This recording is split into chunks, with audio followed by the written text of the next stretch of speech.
Today I'm chatting with Michelle Daw. She's the principal psychologist at Brave Heart Wellbeing, and she's committed to amplifying the community's voice within organisations, supporting employers and developing strategies that recognise the human aspect of their workforce.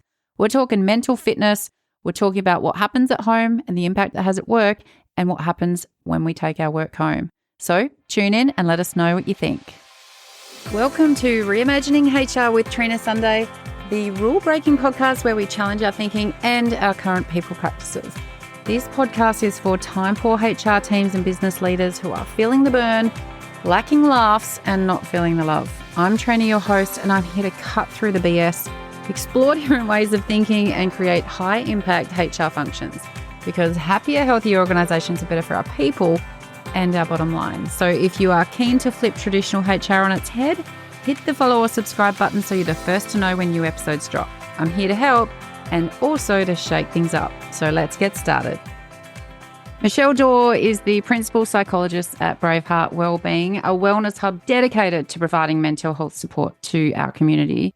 She's got experience across diverse industries, mining, including FIFO, engineering, workers' comp insurance, and she works with teenagers, parents, adults, community groups, organisations, schools, you name it. And she's helping them to understand mental health and improve their well-being. And what I love about Michelle is that her approach goes beyond the work environment, so focusing on the broader aspects of life that impact well-being. You know, our connections with others, the purpose and work engagement, personal care, environmental factors outside of work, including trauma and financial stress, parenting, and interests. And so I'm super excited to talk to Michelle today so we can explore the intersection of work and life when it comes to mental health. So welcome, Michelle. Thank you. Thank you for having me.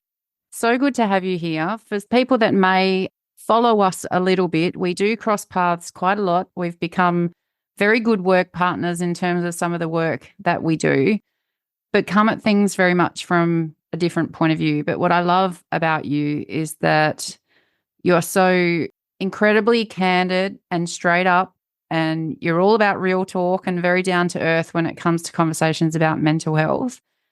Can you share with listeners, I guess, that might not know you a little bit about your background and kind of what shaped the work that you do now? Sure. Firstly, thank you for having me. I'd always said when I was younger, if I could find a job where I could drink coffee and chat to people, happy days, like that would be the perfect outcome for me. And it wasn't until my early 30s that my therapist said to me, have you ever thought of doing psychology? So I am a late bloomer when it comes to study. And part of the reason for that started way back in my schooling days when I struggled in the learning environment. I found classroom teaching so difficult, couldn't concentrate, felt dumb, felt like my ability was not there and I couldn't match up with all my peers at the time. And so that led me down a path of, well, I can't go to uni. I'm not smart enough for uni. And I really love to work and connect and engage with people. And my parents were working in mining at the time. That actually sent us to boarding school to get us out of mining. And my brother and I both landed back in mining as soon as we finished school. So not sure how well that worked for them, but I started in a lab crushing rocks, literally sampling and crushing rocks, and 12-hour days, 13-day fortnight. I was 17 at the time. And from there, mining was in my life until I left it around the year 2000 when I decided to travel overseas and do some exploring outside of that. It's pretty hard to transfer the skills of a process technician to Cambridge in the UK. So I learnt to touch type and got an admin role, and then came back from Cambridge and decided I would give study a go. So long story short, I did one degree that was not really for me and then started psychology in my mid-30s.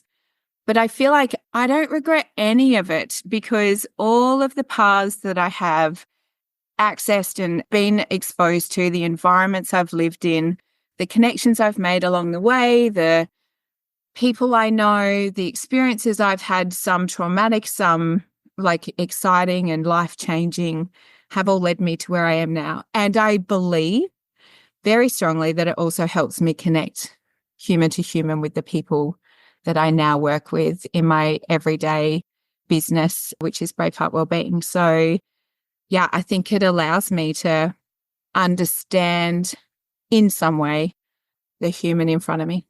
And I think that's part of the superpowers that you have in this space for some of the conversations. You know, you're all about destigmatizing mental health and some of the conversations that happen around that. And I know that the conversations you have are so non-clinical and relatable. And I think that varied background that you have does play into that really significantly.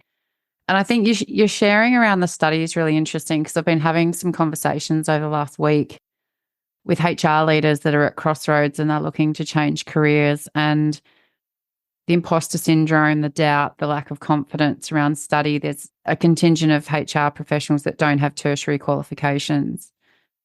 And it's such a sticking point for them. And I'm like, don't even worry about it. I haven't used my degree ever in the work that I do.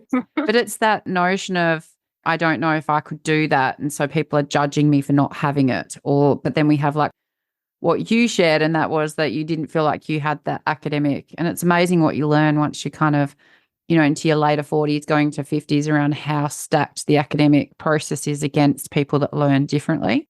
And so that's been really interesting as I look at diversity as well, in terms of learning in organizations, but also in classrooms, right? 100%.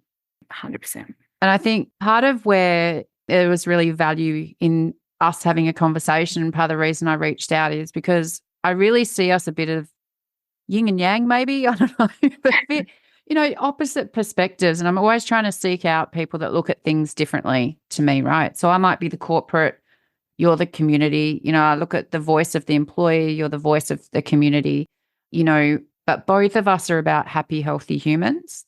And you and I have had conversations in the past around who you are at home is what comes to work, and what's happening at work goes home with you. And so we know that there's a crossroads there, right? Lots of organizations are not healthy places to be, though. And I think, I'm keen to kind of, I guess, kick off our chat around what impact you've seen, good, bad, around what is the community sharing in regard to what impact their jobs are having on their life. What are you seeing out there? Yeah, I think that it's so interconnected. And if we talk about work health and people focus on workplace safety, and we could go into a very long conversation about psychosocial safety, and I have some different thoughts around that. But, work affects home life affects work, our relationships, setting boundaries, whether it's at home or work, and how we connect with people. It's also related and also interconnected. So when you have something like a toxic workplace, that stress and potential distress that comes from being in that environment flows throughout your life. So, and we talk about things like imposter syndrome. If you walk into a workplace where there's already a little bit of doubt around your ability or your position in the company or what you're giving to people, and then you have an environment that feeds that, that can be just invasive everywhere, because then you start to doubt your ability as a friend or as a parent, if you are a parent, or as a partner, as a sibling, a child, whatever it happens to be. So I think it's super important for us to understand the interconnectedness and to know that toxic environments are not okay. It's to be able to recognize it, but then also recognize, okay, what impact is this having on me? What level of control do I have around this? Is there an opportunity for me to talk to someone about it, or to share my concerns at the workplace, but also at home? Because a lot of the time, if I'm working with adults, because I work across different age ranges, and they say that if something's happening at work, that can then lead to them making poor choices outside of the workplace. So they have that doubt that's building because of their role and their position. They go home and their coping strategies may not be healthy, which then affects family life, which then affects their function and personal care, which then affects the workplace, which then keeps that cycle going. And so people don't necessarily know how to interrupt that or make change to that and what level of maybe control they do have over it. So often if I'm talking to adults, we're working on strategies that they do have in their control, that they're able to bring into their life. And a lot of it is also around their strengths and what they're doing well. It's one of my favorite questions to ask in session is to say to people, and what are you doing well? It's so interesting because most people sit back and go, oh, I haven't been asked that before. If I say to them, what are your challenges and barriers and difficulties, they can reel me off a whole range of things. The minute you start to ask people what they're doing well, they're not sure because they're not always checking in on that. So toxic behavior absolutely has an impact beyond the workplace and beyond that specific relationship within a team or within an organization or person to person. It goes beyond that. And I had a recent chat with Kelly Swingler. I had her on the podcast recently and we were talking about burnout and in the context of, toxicity minus sense of self equals burnout. And I think part of the toxic environment is just, it's like our bodies, right? We have toxins in our bodies. It's like it can impact our physical health. And so when I think about mental health, the toxicity and those negative emotions, those negative thoughts, all of those things spiraling around, it then does impact our physical health. Yeah. But that sense of self, which is, I guess, at the core of it, what's taking away from people's resilience to cope in that, and then obviously bad choices and some of that self-medicating with substances or, there's things then that it's spiral effect, right? It's impacting sleep, nutrition, all that kind of thing. But I think part of it for me is when I look at some of the strategies and when I think about, because even with development and what you're saying about what are you doing well, the same thing comes up when we're in performance review meetings. Our systems and the systemic processes are stacked for the remedial conversations, right? We've lost touch with just the simple, oh my God, thank you. You did a great job today. You smashed that presentation, Michelle. Kudos, that was amazing. That unexpected timely feedback. But I think we don't do that for ourselves, right? We don't give ourselves any of those things. So I'm curious to know, what are some of the strategies that you do talk about? So you mentioned, and not a deep dive into them, but what are some of the things that I know you and I know you're a bit of a whiteboarder, so I can just imagine the non-clinician in you kind of standing and drawing stuff and getting inside the conversation at a level that people can see it. But what are some of those strategies that come to mind for you that you're thinking about? Yeah, and it's funny you say that because whiteboards are great, right? Imagine if you get up there as your own little teacher and you're like, sorry if I swear, if I offend anyone, I'm going to whiteboard the shit out of this. I'm going to mind map myself because I mind map with people. You can put anyone's name in the middle and then go, what influences you? And we talk about self, and there are so many factors that influence self. And let's say someone is diagnosed with anxiety. They are not anxiety. Anxiety is part of their experiences and part of their life. And it may influence, it may be a superpower in certain respects, and it may be a barrier in others. So whiteboard yourself. I'm all for creative journaling as well. I know people go, oh, journaling, eye roll. That's me. Sorry. I'm eye rolling. I can hear everyone's eye roll and they go, ugh, journaling. I couldn't think of anything worse. I believe in it for people where that helps them channel it. Yeah. It's very valid. So I'm not dissing it as a practice. It's just not my practice. If people say it's not for me, that's okay. There are so many different ways. But the whiteboarding, I'm on board. Yes. And that's journaling, right? Because all you're doing is using a different medium to journal. True. If you like the pen and paper journal, great. I would always recommend get a journal without dates. So you put the date on when you are in a space to lean into that rather than, oh my God, it's Monday and I've got a journal and I don't feel like journaling. And now I feel shame and guilt because I'm not journaling. And my therapist said I should journal. Now I'm not journaling. And that turns into more crap for them. So it's like journal in your time and space that feels right.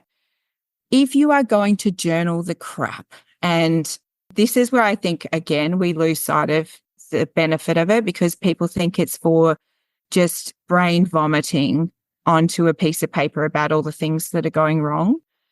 No, brain vomit, what's going wrong, but what's action I could take? What can I control? How can I make this a little bit different for me? How can I put a boundary in place? Challenge yourself on the ideas that you are writing about. You could put a word up there like toxic and then explore what that means to you. And why is it that the workplace is toxic? What is it about it that doesn't sit comfortably for you? If there's songs that resonate with you, write them down, use coloring, whatever it's going to take to kind of explore you a little bit. When we're getting to know self, that strategies are different for everyone. And what works for me will not work for everyone. And it might be a new thing that they go, oh, yeah, that's kind of interesting and a cool way to look at it. And I'll give it a go. And if you give it a go and you don't like it, don't do it anymore. That's okay.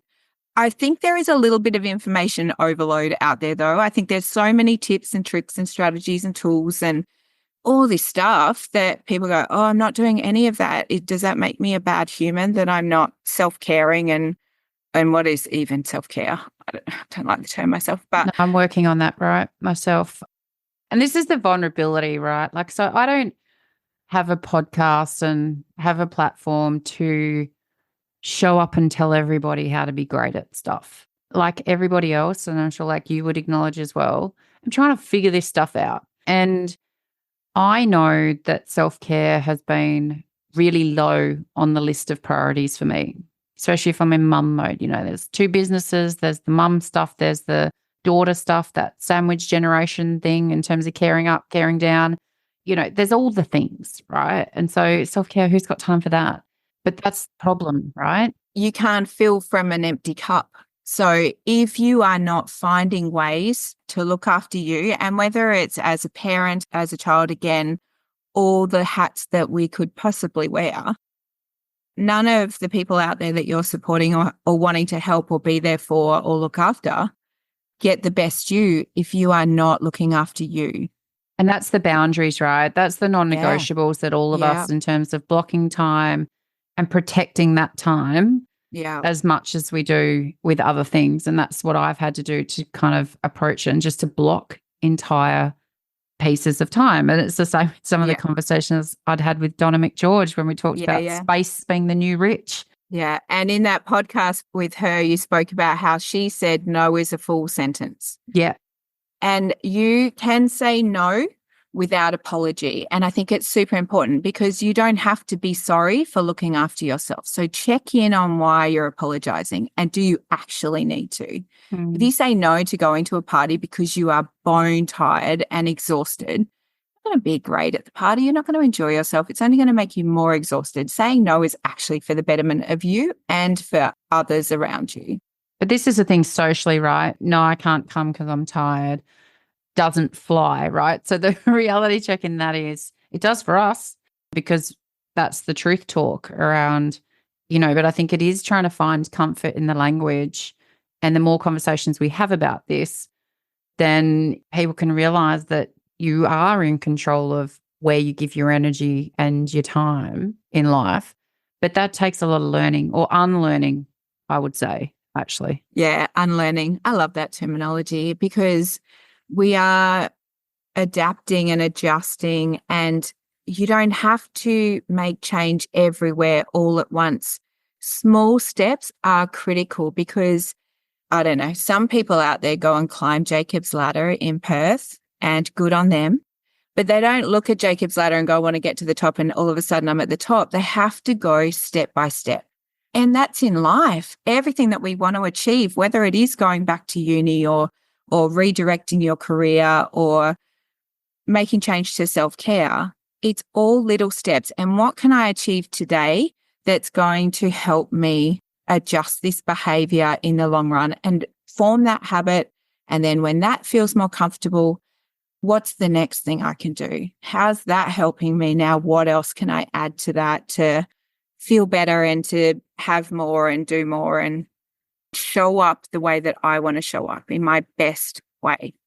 And that's the sense of self epitomized, right? And I think, but socials aren't helping with this. I think, we've got the whole Instagram life presenting kind of what's not real. And that's why I love reality checks when I see people that are just being so raw on socials, and I just love it. I gravitate so strongly to the people, not because they're broken, but because they're real.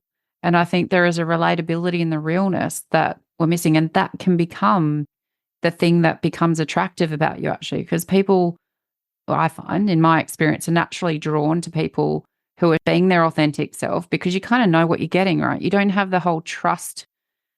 This is in my experience, but it's kind of, my BS radar goes off pretty quickly and my spiny senses go off pretty quickly as I'm walking down the street. If I've clocked someone coming towards me and it doesn't, like my senses are quite heightened. I'm intuitive. Everyone is built differently in that regard. But I think when you have people that are sharing that story, it's important. It's even just striking to me because you do so much work on your socials, and I love how relatable, you're dropping videos all the time around just tips and tricks, and they're so brief and accessible. And I've heard so many people talk about how useful those insights are and just how human the conversations are. And obviously taking the stigma away from mental health is a big part of what your innate kind of motivations are.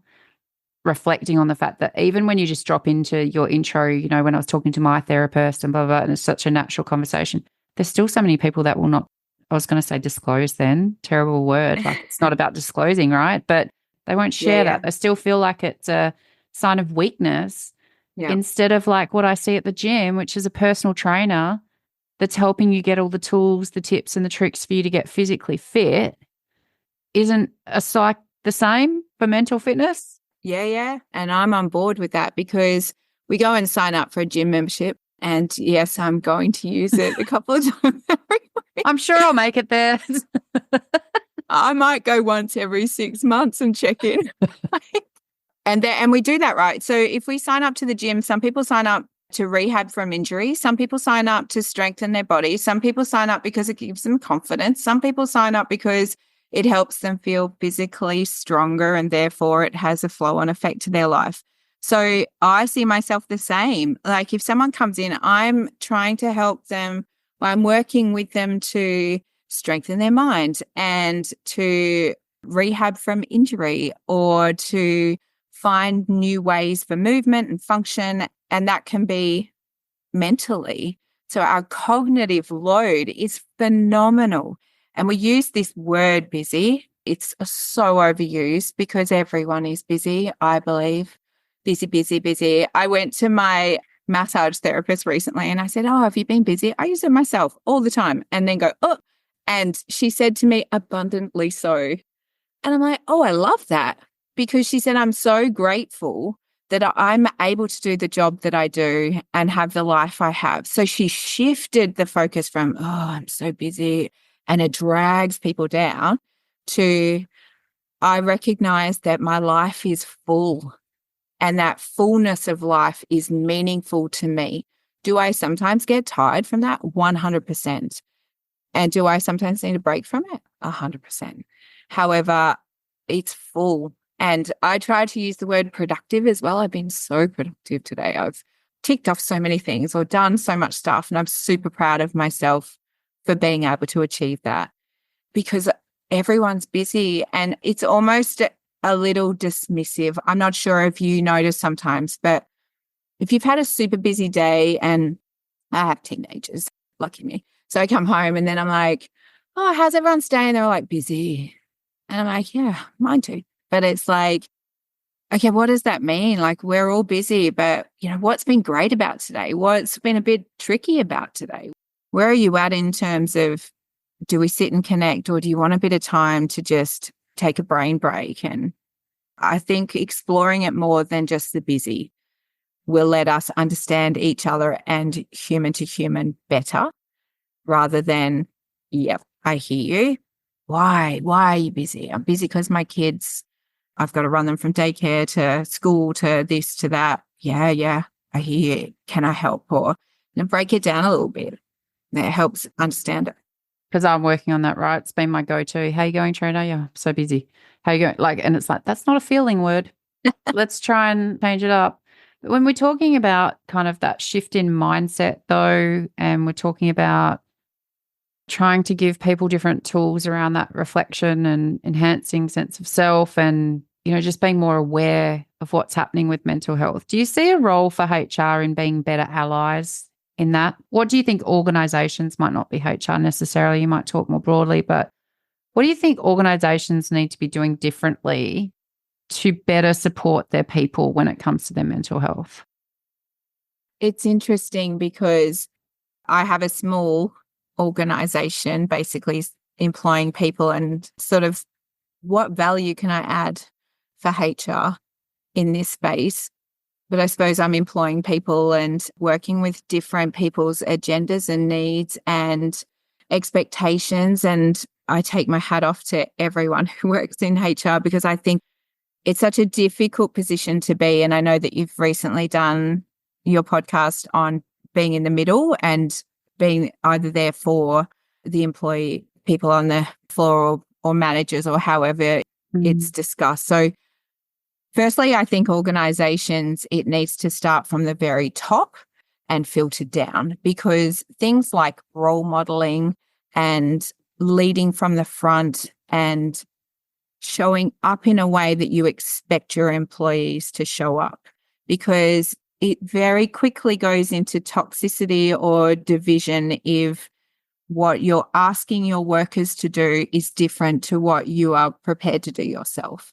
And it's okay for those at the top, but what about those of us who are doing the job or helping this business run? And I think that it's going back to the human factor, because we lose sight of that very quickly. We do performance reviews and that's based on performance. We have policies and procedures in place on how people should behave and act, but also we need to go back to the human and what is the multifactorial, complex influences in a person's life, both in the workplace and outside the workplace. How we do that, I understand it's very, very complex. And the conversations I've had around this with different people in different roles of leadership, when you and I have spoken about this, it's not simple. And I'm definitely not here to say, here's a simple solution, because in all honesty, I'm not sure that it's out there. But it is a matter of opening up conversations. And that can be done as a team, as a workplace, but not just like, let's set these values as the way that we all agree to work. Let's lead by that as well, from the top all the way. Every level of the organization, every part of the organization lives by these values.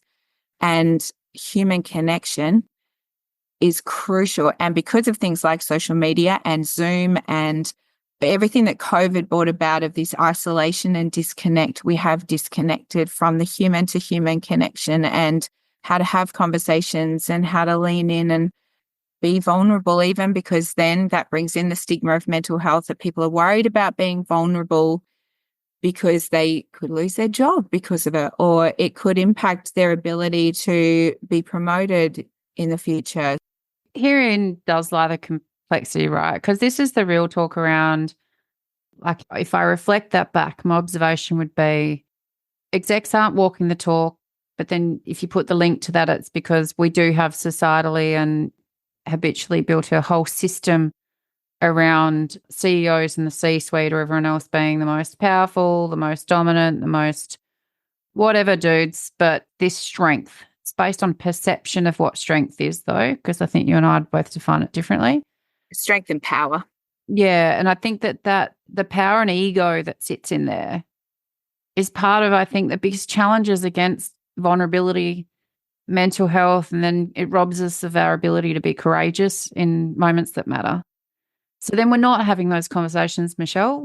We're just not. Yeah. Like, they're just not happening. And I think it's part of why I wanted to reach out, because it's kind of, I think intellectually everyone would say, yeah, we want to be a good human, We want to have good human connection. But then we've got this whole job that gets in the way, from the technicians to the leaders to the front line. Like, everyone's doing the thing, right? We've built a whole structure out of that business, as you talked about. So it's kind of the cut through. The cut through is where I think it's tricky. It's tricky to figure out where to tackle first. But I think conversations and building a mechanism for encouraging, enabling, and empowering conversations happening on different things at different times could be a strategic move that HR could mastermind. Yeah, because it's not just the worry of, like, even just the idea of having a conversation, there's complexity with that. Because if the concern is, I need to go and ask this person if they're okay, I'm super worried about what the answer is going to be and what I'm going to do with that.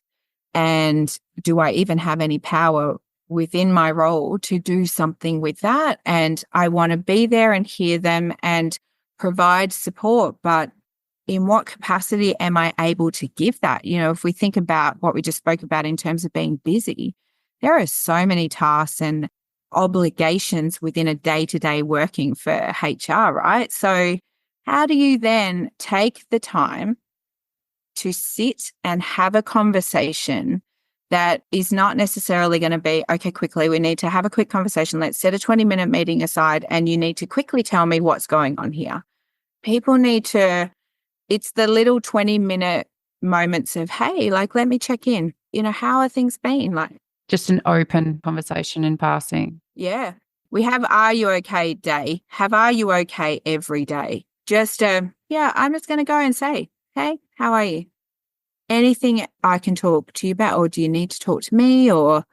And I think also that sometimes people go into conversations wondering how they fix it. Like, if someone discloses something to them that is uncomfortable and they're like, oh my gosh, what do I do with this? What do I do with this information? And my choices could make the difference between life and death. So what I really want to get across to people is you don't have to have the answers. You don't have to have the solutions. Like we spoke about earlier, what might work for me won't necessarily work for everyone. So one of the best things to do is, if you do notice someone that is in crisis or not doing great, put it back to them. Like, I'm noticing, are you okay? How can I help? They may say, I have no idea. That's okay. You don't have to have the answers, but I am here to brainstorm the shit out of that if you need me to. We'll whiteboard it. We will get up there and work out what factor is influencing you or where the challenge is. Like, I'm here for that. Or if you just want to sit and brain vomit and tell me everything that's going on, unconditionally, I'm here to listen to that as well. And I think there's an element of you have skills in that space though. And I think this is where the reality is, that you have a capability and therefore a comfort in that space probably that some people don't have. And so they don't want it to get to the extent of the whiteboarding or the brainstorming because then they're in it. And I think that part of it is we have to have the conversation though. And even if it's not a how can I help, even if it's a what do you need? Yeah. And then you listen to that and then it's like, let me see what I can do to try and help get what you need. Yeah, yeah. And then you walk away, right? And then you call someone that really knows this shit and knows what to do, and you phone a friend. But I think that that's the bit that we haven't equipped HR teams, but also leaders, but everyone in organization, because every human, right, is going to be able to step into this space of supporting the mental health of peers. And we're seeing it go wrong too many times for us not to be in this space. And this is where I think, and you mentioned the psychosocial hazards and the psychosocial safety kind of framework. And I think this is where that's taking us even further away from these real conversations. Like, my personal opinion is around the fact that we've gone mandate over motivate, compliance over compassion. Yeah. And it's all becoming another jargony HR safety speak, and it's losing that human touch as well. And I think one of the things that I heard you talk about once was, I was listening a whole room, I can't remember where we were, but there's a whole room of people talking about psychosocial safety and what needs to be done and what you do and having the conversation. I just remember you sitting there and you just went, yeah, but what if people aren't talking? What if people don't want to talk? Yeah, you can have all the policies, resources, EAPs, you can have all that in place. But if no one wants to come and say, I need to talk, or I would like to talk, or can I share something, it doesn't matter. None of it matters. It may reach some, which is great, amazing. They're still super, super important. I really want to make that point. But we need people to trust, and there's a lack of trust. And you're right. I think the wording around psychological safety, I mean, that in itself, hello, it just sounds awful. It's like, sorry to all those people who first bought it about and have a very strong passion about it. However, it just feels so clinical or led by organizations. But interestingly, research is showing a shift away. Like 20 years ago, all the wording in research was around performance, behavior, organization, goals, all that kind of thing. But now it's more words like creativity, knowledge sharing, knowledge hiding. It's opening up a whole world of things because then we start to get to the human, right? What allows someone to be creative? Could be the work environment, it could be the job they're doing. So it's sort of expanding our language, I think. Yeah. And I do think with the psychological safety, I do want to make a point with that as well, because I think one of the most critical things that's come out of the shifts in the safety legislation is a requirement for positive duty. So what that means for listeners that don't know what that means is you have to be proactive in terms of protecting people from psychological harm in the workplace. So that means you can't just sit around, wait for someone to be harassed, wait for someone to be so unreasonably overloaded in work that they are worked into the ground and it impacts their health significantly. You have an obligation as an organisation to fix that shit, to not let things get to that point and not put people at that level of risk. And I think that is shifting the accountability and it's shifting the conversation. So it's, those legislative penalties are at least getting some momentum in terms of organisations pulling their finger out. Absolutely. I think the opportunity, though, is to humanise what they're doing, right? Yeah, and it's allowing conversations. The conversations, though, in my experience, keep coming back to work-based hazards. And the trick is that it is very difficult to put things in place when you don't know who's walking in the door. You don't know what they've been through, what their last workplace. And people are worried about disclosing that because of what the implications would be. I've had people come and see me and say, I won't go under a mental health care plan because I'm worried about having that on my file will affect my ability to get jobs in the future. Like, how concerning is that? And mental health care plans are there to support people with their psychological gym membership and to give them a little bit of a rebate on it. It doesn't mean that there is something wrong with you because you are reaching out. There's some organisations that need to hear that though, Michelle. So I know some organisations who do have that as a screening thing. Yes, I know. They are organisations that you would imagine would be having their employees facing trauma. And so they are linking that a mental health plan somehow means that someone won't be equipped to deal with trauma at work. And you just can't look at it that simply, right? I would rather have someone on a mental health care plan who knows they've got something to work on. They've got someone supporting them to do it. And there's a level of monitoring that goes with it. It's like we've got these psychological landmines all over the place that we don't know because people haven't leaned into that level of, say, assessment and support. And so I see it as a positive, but we know that organisations are doing that. And so those people are actually quite insightful to even know that that's going to be a thing. But I guess that there's a lot systemically, I think, that needs to change. But I think that I'm curious to know as we kind of bring together, because I think the who's walking through the door thing's the key, right? And so there's been so much conversation from a HR perspective around the delineation between work and home and, and COVID's thrown up a big blurring of the lines, right? And remote work and home-based work. I remember back in the day, like 20 plus years ago, when if someone needed to even work from home as part of an injury management return to work program, like you had to send someone to their house to do an ergonomic assessment because the liability that you could have if they then exacerbated their injury in the home, like all this stuff, right? Yeah.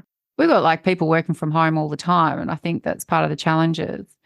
So that blurring is there all the time. And I think organizations are feeling, to be honest, like it's too hard. It's like we can't be responsible for all the things. Yeah. And it's complex. Yeah. How do we package that up so organizations do feel like they want to step into a space to better support mental health, but from that proactive mindset, not thinking that it's suddenly something that they're going to be, locked into, or it's going to have some negative consequence.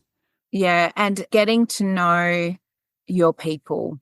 People don't want to necessarily talk about all the details of their life, and they have absolutely every right to put boundaries in place. And then some people have very, open boundaries and tell you everything. So it's sort of, I think in some ways, if I can provide a few tips, like there is definitely a way, whether you are a HR worker, a leader, a manager, a parent, anybody can learn the skills that I take into my work of asking a question and then providing time and space for that person to answer.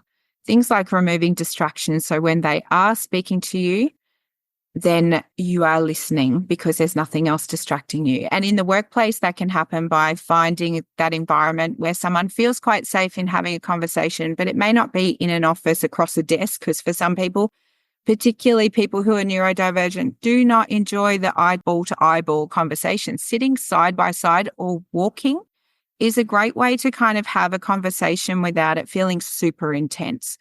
And stepping outside can be a great way, because if you just go down to the park and you're sitting under a tree, and then just having I just wanted to take, 10 minutes to check in if there's anything that's worrying you, or like achievements you'd like to share, not just the challenging stuff, but anything you want to share, that'd be amazing. Like, happy to kind of do these check-ins when I can. I know time poor people, it's challenging, but just being curious around someone. Now, if this is difficult for you, start by being curious with yourself. Why is this difficult? What am I worried about? What are they going to say? This happened for me, and this is around pretty challenging questions. And I'm using the terminology of around suicide, and it does show up, just so that your listeners are aware of it. I was worried about it. And when I first started this job, it's super concerning. And I spoke to my supervisor about it and said, these conversations are really, really difficult. And they should be, because It's a life. yeah, it's a big thing. It's everything. However, that one conversation, I've had times when people have gone, you are the first person that's asked me that. Thank you. And that changes a life in a really, really positive way. My worry was, what if I ask the question and that leads them to the point of hurting themselves more? And my supervisor was like, you know what? You don't have the power in that moment to make that change. There are so many factors that have got them to that point. So be curious about them, be understanding of yourself, of why it's uncomfortable, and get support around that, so that if it is uncomfortable, you can lean into a mentor or a support person to say, I'm not sure what's going on for me in these moments. So you're learning, always learning about yourself, always learning about other people, also helps in other areas of life as well. I think coming back to that, what's the agenda in the conversation? If the agenda is I have to do a performance review, it already starts with a barrier, right? But if the agenda is I want to understand and be curious about this human in front of me or next to me, it starts a different conversation, which can then lead into, oh my gosh, that makes sense of why we've noticed some things have been challenging for you. Your performance has been shifting and changing. We're concerned. What's happening? So then it opens it up a little bit and creates a sense of trust, because trust is critical. Trust is so, so critical. And I think that can be the barrier in talking sometimes, that if I tell you something, it's going to have a flow-on effect that will lead to either me not getting the job that I want, or you trusting me to do my job, but we want people to be open about what could be affecting them. Doesn't have to be crisis either. If we start these small conversations and build a sense of trust, we're giving them a way out and a way to talk and a way to engage and seek support. well before crisis hits. And that's what we want to do. We don't want to be reactive, because then we're trying to catch all the steps that got them there in the first place. We want to kind of be proactive of, hey, you're starting here. Give me a little bit of idea about what's the best way for you to talk. Who would you feel most comfortable talking to? Would it be that we go out and have a bit of a walk? Would that help? How can I help you to feel more comfortable to be able to have a conversation? You are always going to get people that go, no, I don't want to. But give them the opportunity. Yeah, and I think that curiosity really is key, right? And that it's such a cool word, but like cool in its application, right? Because I think it's with everything. It puts us in a different frame, where we're kind of at that, oh, someone says something to you and you disagree with them, and instead of going, nah, mate, you're wrong, it's that, tell me more about that. Like it's where the space for learning is. And I think in listening to you sharing, because I can imagine some people are thinking that that's just a whole nother thing and they've got to structure all these conversations. I think it's about how we make this an organic part of just how we interact with people, right? It's changing and being a bit more mindful around where we do it, how we do it, and what it looks like. And we'll do it in their own language around, and that's where it's criticized as people skiving off. But like in the city, for example, or in business districts, the coffee run is one of those things where it's like you're walking side by side on the pavement and these conversations are happening all the time. And I think, organizations judge them as lost productivity in a way. But what you have happening in those moments often is colleagues backing each other in, supporting each other and helping them in that time. I'm curious, you're not necessarily coming from a HR background and that's okay. But as we close out our chat, I'm curious to know, because I am curious, if you could do anything differently. What does reimagining HR look like to you? What would be different in organizations for our people? I think, and even as a business owner and working with my own staff, I've learned so much in the last 5 years about the importance of conversation and clear conversation. Because I'm not in the thick of that organizational HR, I imagine it is busy and the pressure is insane from everywhere. I think just maybe it is around that HR people are human too. What? Yes, I know. Let's ditch the resources and just we are the humans helping other humans in this workplace. And organizations, managers, leaders, I believe they need to understand the benefits and purpose and meaning that their HR teams bring. And I know that you are a very big advocate for having more HR people sitting at the table and being in the meetings and sharing their understanding of the humanness of the organizations. And from a leader perspective, that needs to be embraced and seen as the best opportunity to understand your people through the experts of people, being HR. And I think there's a lot that I've taken out of our chat as well, just around, I think, some key messages for HR in terms of the self-care, which I think is, that's not evident really in the profession, that in serving ourselves, we better serve others. And I think that looking at that and how we can humanize, obviously, our interactions. But I think that, if we're reimagining how HR can influence in this space and look at mental health and well-being generally, I think there's something in that in terms of the curiosity and the conversations and how we might be able to give some tools to our leaders and our employees around how they might be able to approach that in a different way.